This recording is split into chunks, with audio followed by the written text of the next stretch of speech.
Estamos listos. El Señor es mi pastor, nunca nada me va a faltar. En lugares de delicados pastos me hará descansar. Junto a aguas de reposo me pastoreará. Confortará mi alma, me guiará por sendas de justicia, por amor de su nombre. Aunque ande en valles de sombras y de muerte, no temeré mal alguno, porque Él estará conmigo. Su vara y su cayado me infundirán aliento. Él adereza y prepara mesas delante de mí en presencia de mis angustiadores. Unge mi cabeza con aceite y hace que mi copa esté rebosando.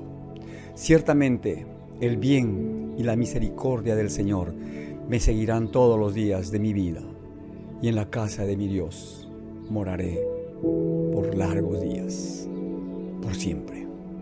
Precioso Salmo 23, que trae aliento, consuelo, esperanza a nuestro corazón, palabra que conforta nuestra alma y aquieta nuestras emociones.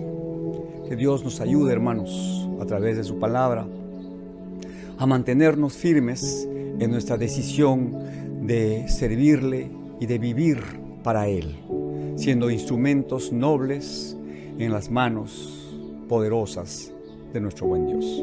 Que así sea, que así sea. Bien, mis hermanos, vamos a disponer ahora nuestro corazón para recibir el consejo del Señor por la exposición de su preciosa palabra. Y hoy vamos a dirigir el reflector del escrutinio divino hacia nuestro ser interior y permitir que el Señor, a través de su Espíritu, nos examine y ponga en evidencia el estado de nuestro corazón. Vamos a leer el Evangelio según Mateo capítulo 7, versículos 1 al 2, en el que Jesús nos dice lo siguiente: no juzguen para que no sean juzgados, porque con el juicio con que juzgan serán juzgados, y con la medida con que miden serán medidos. Hermanos, nadie, absolutamente nadie, tiene el derecho ni la autoridad suficientes para sentarse en el sillón del juez, para juzgar a los demás. Entonces, el título de esta reflexión es ¿justo juicio? Solo el de Dios. Repito, justo juicio, solo el de Dios. Miren, Dios nos ha dado por medio de Jesucristo autoridad espiritual para hollar serpientes y escorpiones, para deshacer las obras del maligno, para derribar los argumentos que se levantan contra el conocimiento de Dios. Nos ha dado autoridad para resistir las acechanzas del maligno, autoridad y poder para pelear contra principados y potestades, contra gobernadores de las tinieblas de este siglo, contra huestes espirituales de maldad en las regiones celestes. Tenemos la autoridad delegada por Cristo como discípulos suyos para todo esto, pero no tenemos ninguna autoridad para juzgar el comportamiento de los demás. ¿Quién te ha puesto en el tribunal principal para señalar los errores de la gente, para deliberar acerca de los asuntos o las acciones de los demás? ¿Quién te ha dado ese derecho y esa autoridad? ¿Dios?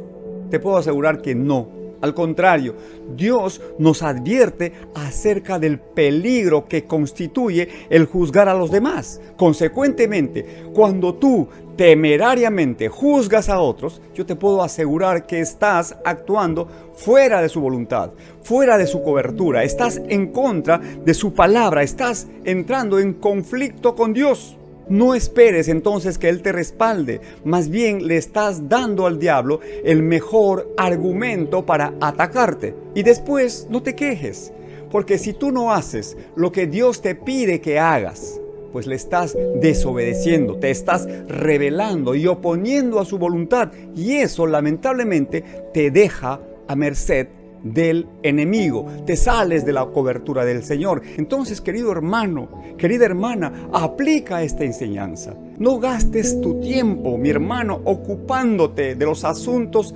ajenos.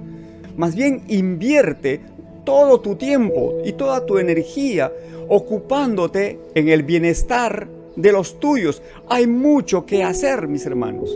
Hay mucho terreno todavía que conquistar y hay muchas montañas que escalar. Entonces, ocúpate de algo que sea bueno, positivo, edificante, algo que traiga realmente edificación y bienestar a tu familia.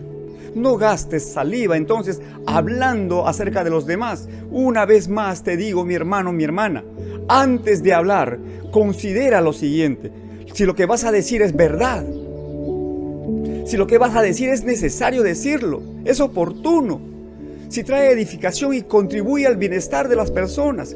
Entonces, si después de hacer esta evaluación consideras necesario decir algo, ve donde la persona y a solas díselo directamente, no a través de otras personas o a través de otros medios. Recuerda que según la Escritura, la muerte y la vida están en poder de la lengua. Este pequeño apéndice que puede hacer arder la pradera, este pequeño apéndice que puede destruir las mejores relaciones. Entonces, evalúa, analiza si las palabras, los dichos que salen de tu boca, bendicen o maldicen, enaltecen o denigran, edifican o lastiman y destruyen.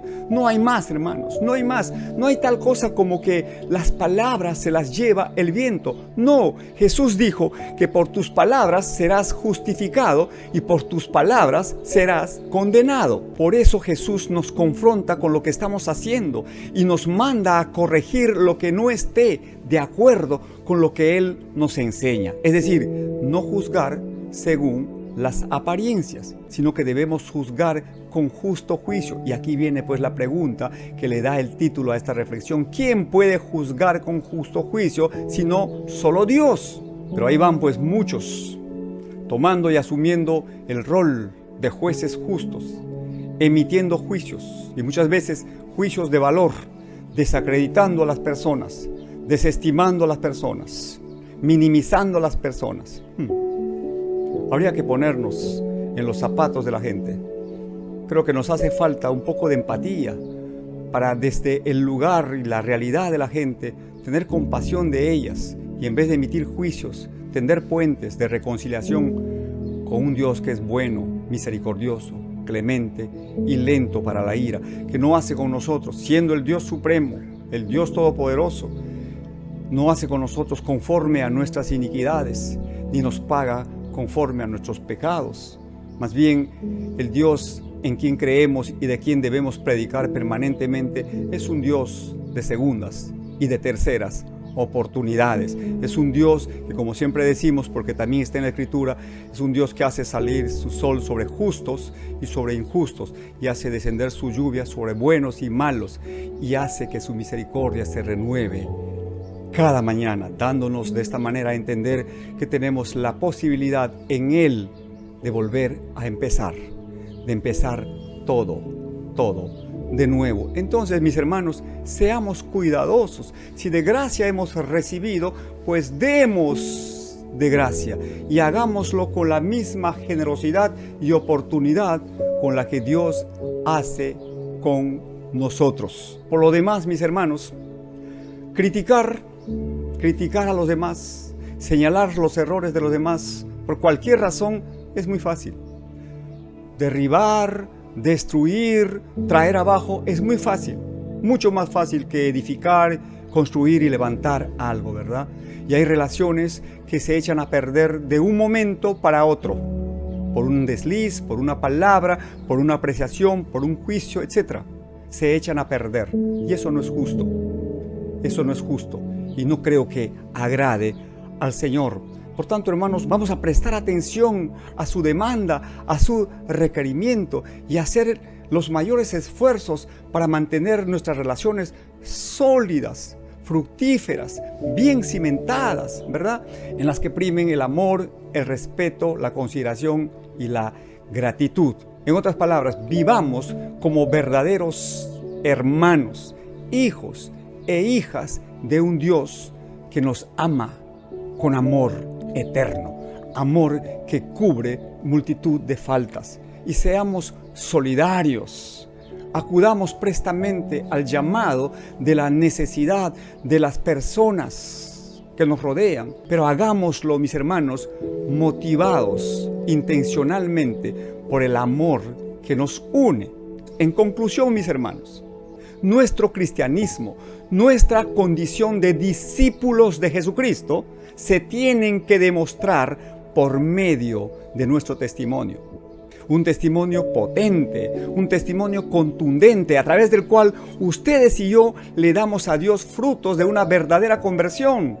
Hombres y mujeres íntegros que no juzgan ni señalan los errores y los defectos de otros, no se burlan ni sacan ventaja de las debilidades de los demás. Más bien son sencillos, humildes, veraces, justos, equitativos, solidarios, sensibles, hijos e hijas de Dios. Más aún en estos tiempos en los que tal parece que la moneda corriente es la burla, el escarnio, el abuso, el desprecio, etc.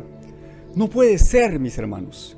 Yo puedo entender ese comportamiento, esas actitudes de gente que no conoce a Dios, gente que no tiene la palabra, gente que no tiene el Espíritu, gente que no es parte del cuerpo y la iglesia del Dios vivo, pero no de creyentes que se dicen hijos o hijas de Dios. Entonces, mis hermanos, creo que necesitamos acercarnos confiadamente al trono de la gracia para recibir con humildad la exhortación, la corrección y también la gracia del Señor, la misericordia del Señor, para vivir nuestra vida de fe como Dios quiere que la vivamos. Gloria a Dios. Listo, mis hermanos, listo. Fin de la reflexión. Que Dios nos ayude a poner por obra su palabra, que produzca por medio de su Santo Espíritu en nosotros, así el querer como el hacer, en línea con su voluntad soberana, que nos ayude a sí mismo a inclinar nuestro corazón hacia la obediencia.